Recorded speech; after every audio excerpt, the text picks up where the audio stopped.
안녕하십니까. 석동현 변호사입니다. 오늘은 어제 검찰에서 법무부 검찰과거사위원회 수사 권고 관련 수사단이라고 하는 긴 명칭의 특별수사팀에서 김학의 전 차관에 대한 수사 결과를 발표한 일이 있었습니다. 그 내용에 대해서 좀 말씀을 드리고자 합니다. 알려진 바대로 김학의 전 법무차관에 대한 수사는 원래 두 차례나 과거 전 정부에서 문제가 되어서 조사를 하여서 종결이 되었습니다만은 문재인 대통령이 지난 3월 18일 이른바 장학선이라 해서 장자연 사건, 또 김학의 전 차관 사건, 또 버닝썬 사건, 이 세 가지에 대해서 검찰과 경찰이 조직의 명운을 걸고 수사하라는 그러한 특별 지시를 내린 바 있었고, 그로부터 약 일주일 후에 법무부 과거사위원회에서, 즉 검찰의 과거 수사에 대한 잘잘못을 따져보는 검찰과거사위원회에서 또 김학의 사건에 대해서 수사 권고를 하는 그런 일이 또 생기면서 이와 같이 특별수사반이 편성된 것으로 알고 있습니다. 대통령의 그러한 지시와 법무부 검찰과거사위원회의 수사 권고와 어떤 관련이 있는지 참 자세히 알지는 못합니다만, 그러나 상당히 관련이 있을 것이다 라고 생각하는 것이 일반적인 추론일 것입니다. 즉 법무부 검찰과거사위원회가 집요하게 과거에 이미 조사가 끝난 사례인 장자연 씨 그 사망 사건이나 김학의 사건, 또 그리고 그 당시에 세간의 화제가 되었던 버닝썬 사건을 문재인 대통령이 왜 그때 브루나이 등 3개국 동남아 순방을 마치고 돌아온 다음 날 어떠한 시급성이 있었는지 알 수 없습니다만, 외국 순방을 마치고 돌아온 다음 날, 그것도 지나가는 어떤 그 대화 속에서 나온 발언이 아니라 아주 정식으로다가 비서관 회의에서 정식으로 정색을 하고 특별 지시를 했던 바가 있습니다. 대통령이 이와 같이 구체적인 형사 사건에 대해서 이와 같이 지시를 하는 소위 특명수사, 하명을 넘어서 특별한 형태로 이와 같이 수사를 명하는 이 사례는 굉장히 좀 바람직하지 못할 뿐만 아니라 여러 가지 부작용, 역작용이 낳게 됩니다. 물론 대통령이 구체적 사건에 대해서 그러한 지시를 해서는 안 된다, 할 수 있다 하는 법적인 근거는 없습니다.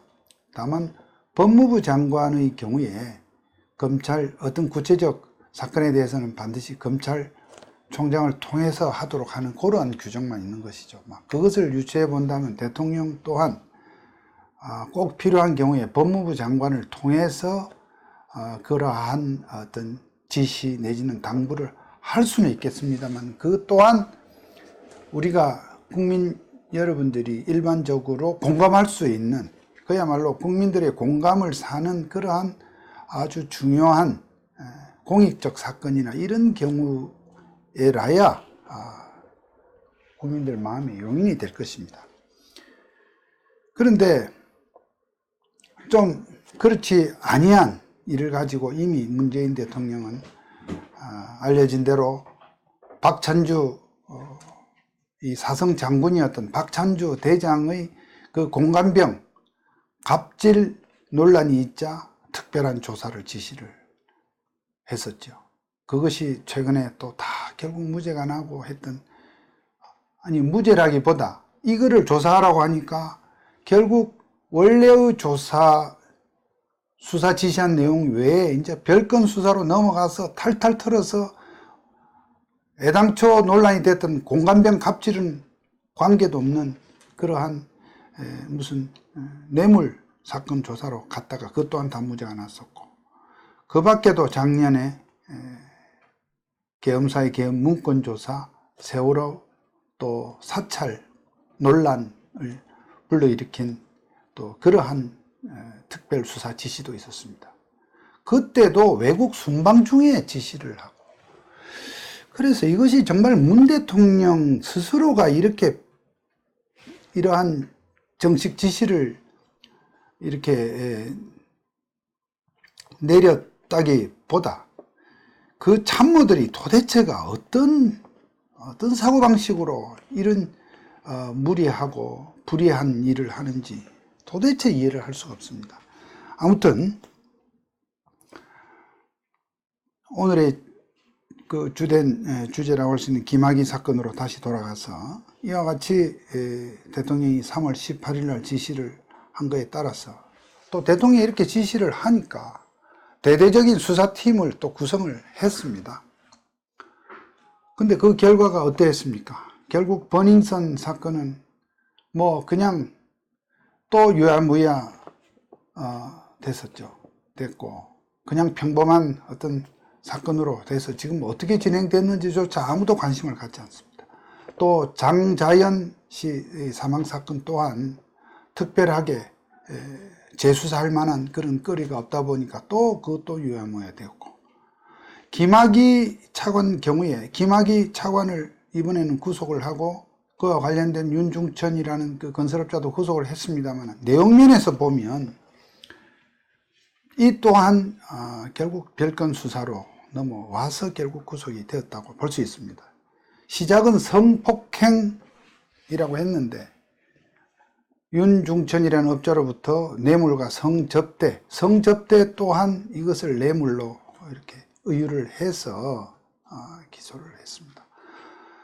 지난 2달 동안에 50여 명의 검사와 수사관이 100명 가까운 관련자들을 그야말로 샅샅이, 정말 이 수사라고 하는 것이 한 점 의혹 없이 수사를 한다고는 하지만 수사를 정말 당해본 사람들, 또 수사를 저는 또 변호사의 신분이다 보니까 간혹 수사를 옆에서 지켜볼 기회가 있습니다.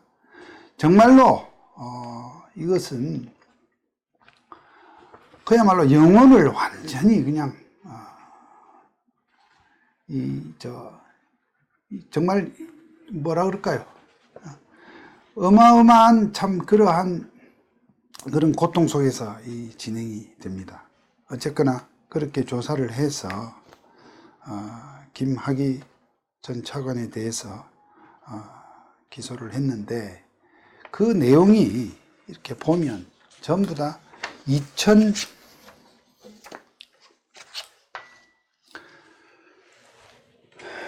2006년 9월 경부터 2007년 11월 경까지 성접대 등을 이걸 또 액수를 따질 수 없는 향응으로 해서 뇌물죄로 봤고요. 그 다음에 또 2007년 1월경부터 2008년 2월경까지 윤중천으로부터 1900만 원 상당의 그런 현금을 포함해서 총 3100만 원 상당의 금품을 받았다는 것이고, 또 2008년 10월경 윤중천으로부터 부탁을 받고 어떤 여성에 대해서 그 여성이 윤중천에 대해서 돌려줘야 될 가계보증금 반환 채무를 면제하게 만들었다는 이런 내용입니다. 이 공소장에 검찰이 기소했다고 발표한 이 내용들이 보면 전부 다 2008년 이전의 범죄입니다. 지금으로부터 아무리 이렇게 늦게 보더라도 11년 전의 일입니다. 저는 도대체 이 공소시효를 이해할 수가 없습니다. 공소사실 중에 보면 2012년 4월경에 윤중천의 부탁을 받고 김학의 차관, 이거는 검찰이 발표한 자료에 나와 있는 내용입니다. 2012년 4월경에 김학의 전 차관이 윤중천의 부탁을 받고 어떤 사람에 대해서 형사사건 진행 사항을 하나 알려줬던, 이것이 이제 또 수뢰후 부정처사로 되어 있습니다. 이 수뢰후 부정처사가 법정이 굉장히 셉니다. 그러니까 뇌물을 받고 어떤 부정한 일을 했다는 것인데, 김학의 차관이 이와 같이 윤중천에 대해서 평상시에 이와 같은 접대를 받고 하는 등등을 기반으로 이와 같이 어떤 사람의 수사 진행상을 알려줬다. 물론 이런 수사상을 알려줬다는 것이 하지만은 그 부정처사의 내용치고는 참 빈곤합니다. 이것이 그야말로 온 나라를 떠들썩하게 만들 만큼의 이와 같이 특별한 하명 수사의 어떤 결과물인지에 대해서 좀 저로서는 참 상당히 의문입니다.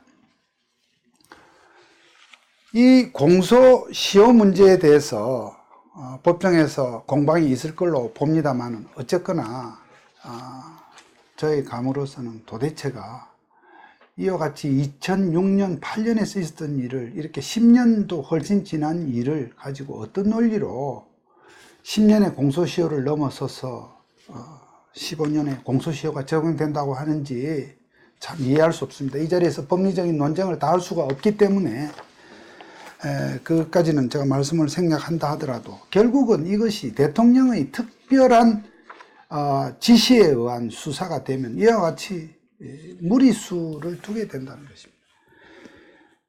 저 자신 검찰에 몸을 담았던 적이 있고 이래서 김학의 전 차관을 두둔하는 것이냐, 전혀 저는 그럴 생각은 없습니다.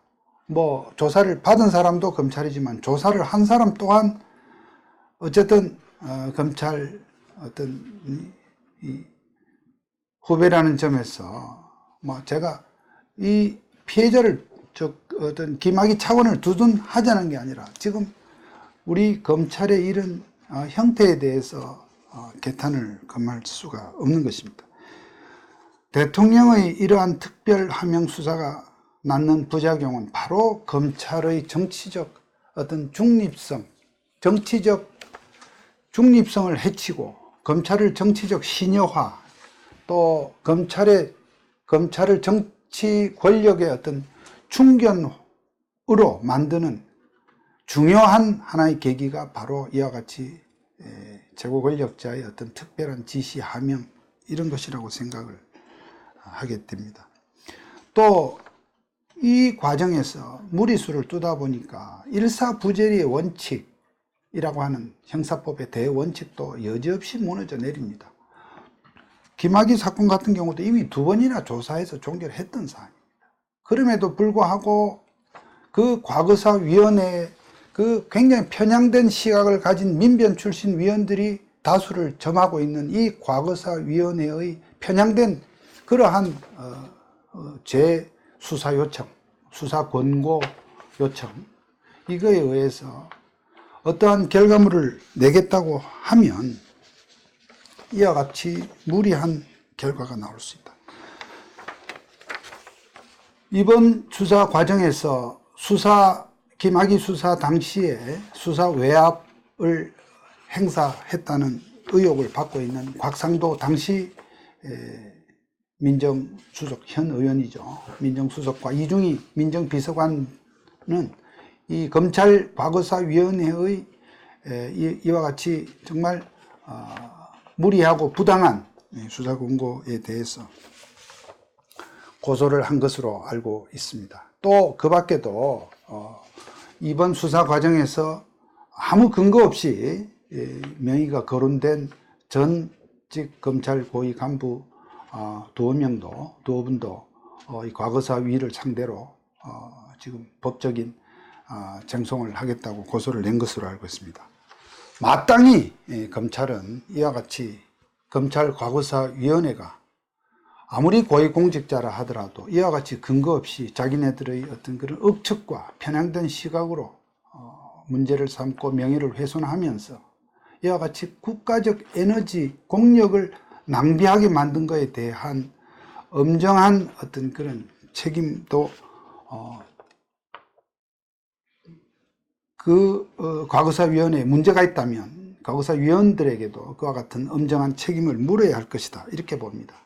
과거사위원들에 대해서도 과연 이와 같은 무리한 수사 권고를 하기까지 어떠한 서로 간에 소통이 있었는지 그분들의 전화기도 다 확인을 해야 될 것이고, 그분들의 주거지도 또 압수수색을 또 해야 될 것이고, 정말 이러한 불합리한 무리한 정말 어처구니 없는 수사를 당해본 사람들이 겪는 그 고통의 몇 분지 1이라도 이 사람들에게도 형평성 있게 적용이 되어야 할 것입니다.